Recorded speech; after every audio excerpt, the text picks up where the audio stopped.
understanding investing activities. Remember the plan of our financial analysis. A 4-stage plan.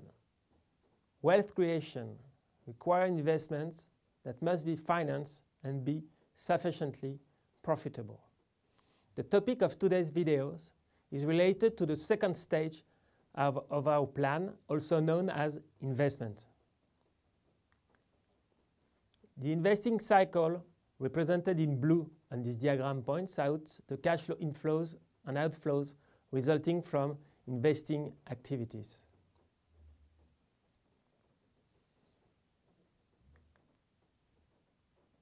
The investment cycle covers the period, usually spanning over several business cycles, from the time of the investment until the point where it stops generating cash flows.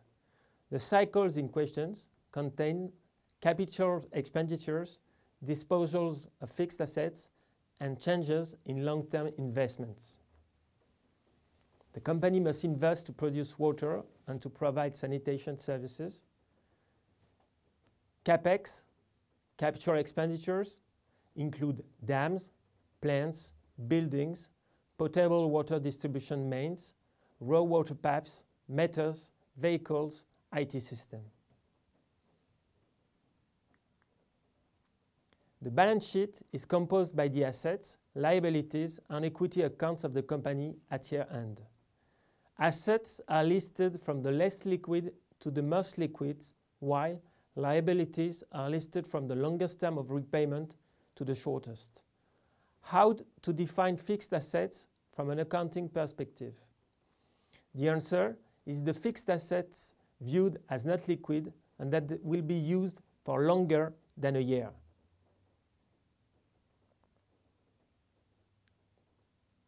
Fixed assets are at the top on the left of the balance sheet. From an economic point of view, there are two types of investment: capital expenditures as well as working capital. The total of fixed assets and working capital is called capital employed and has to be financed with the shareholders' equity and net debt, mainly from banks. In addition, fixed assets need to be financed with long-term capital. For instance, a good financial manager will not finance CapEx with a short-term vendor credit. One of the ways to monitor the investment policy performance of a company is through the usage of ratios.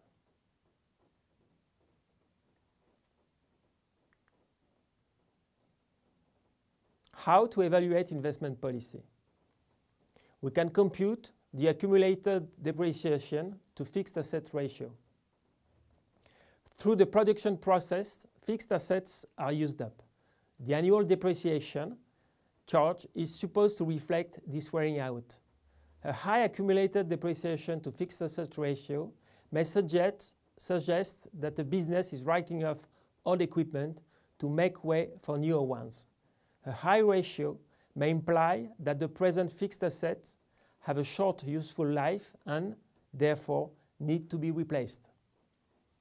Of course, whether or not a ratio is too high or too low will, in part, be dependent on the business industry or similar company. The targeted ratio in the water business should not exceed 75%.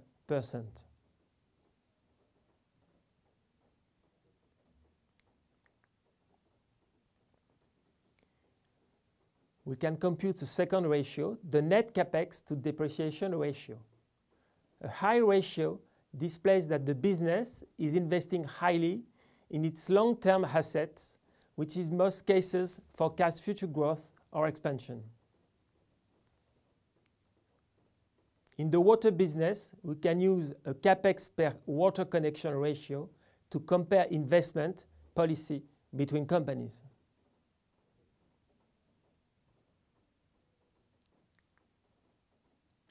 The objective of the cash flow statement,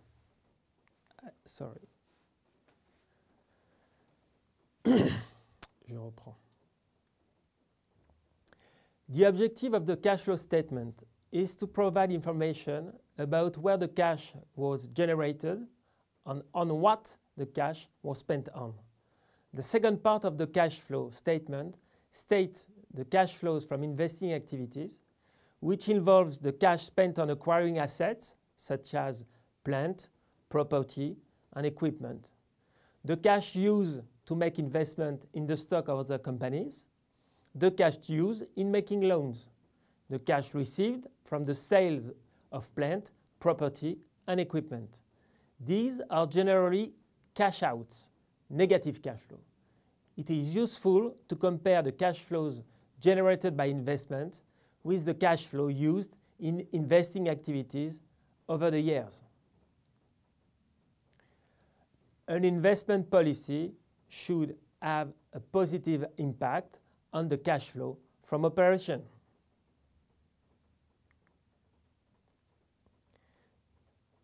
Change in fixed assets.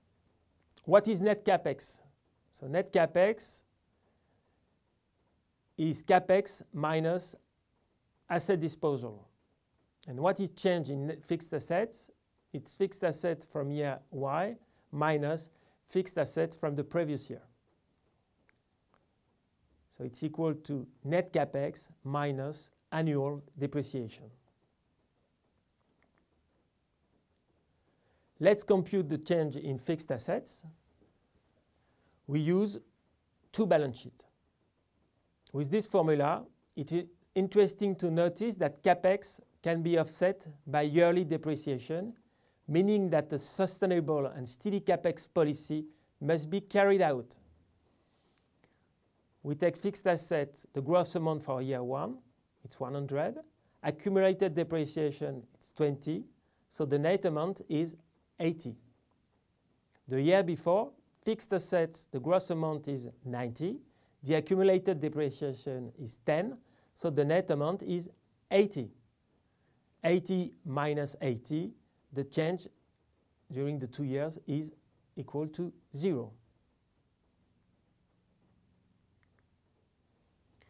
We are going to use the financial statement of the Water Utilities Corporation of Botswana, available on its website, to perform this case study.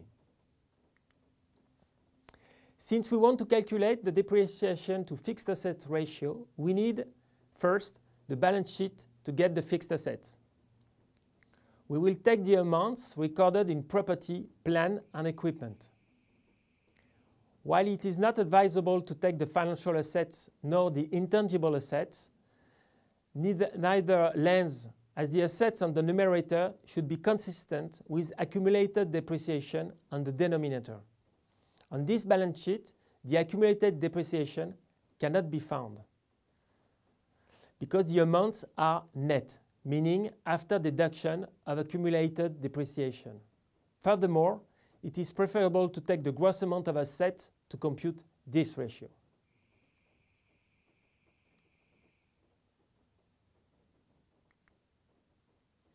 Information on accumulated depreciation and gross fixed assets can be found in the notes to the financial statement. The depreciation to fixed asset ratio reaches 24%, which is less than 75%, meaning that the assets have significant life cycles and will be used for the years to come. Thereafter, the current ratio obtained should be compared to the ratio from the previous year, which accounted for 22%. Those steady rates over time confirm that the remaining useful value of the asset is quite high.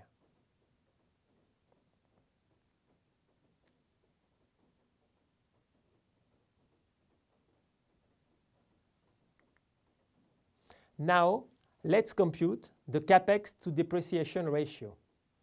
Information on capital expenditures can be found in the notes to the financial statement. In red on this slide. Remember that net capex is equal to capex minus disposals. Information on depreciation can also be found in the notes to the financial statement. It is preferable not to use the amount which appears on the P&L because it does not split depreciation on amortization. A high capex to depreciation ratio is a good sign which indicates that the company is rapidly expanding its prevailing operations. Indeed, the corporation embarked on several water infrastructure projects around the country, including the completion of new boreholes to address the water supply crisis. So the capex to depreciation ratio is 1.5, more than the target of 1. In closing, the analysis of a company investment policy should be carried out over at least 2 or 3 years. Based on the two ratios we computed, we can draw the conclusion that the production tools are quite recent and that the company is still widening its production capacity. Unfortunately, according to the annual financial report, we understand that those investments have not increased water sales quantities due to a severe drought in the country and the failure of an important dam.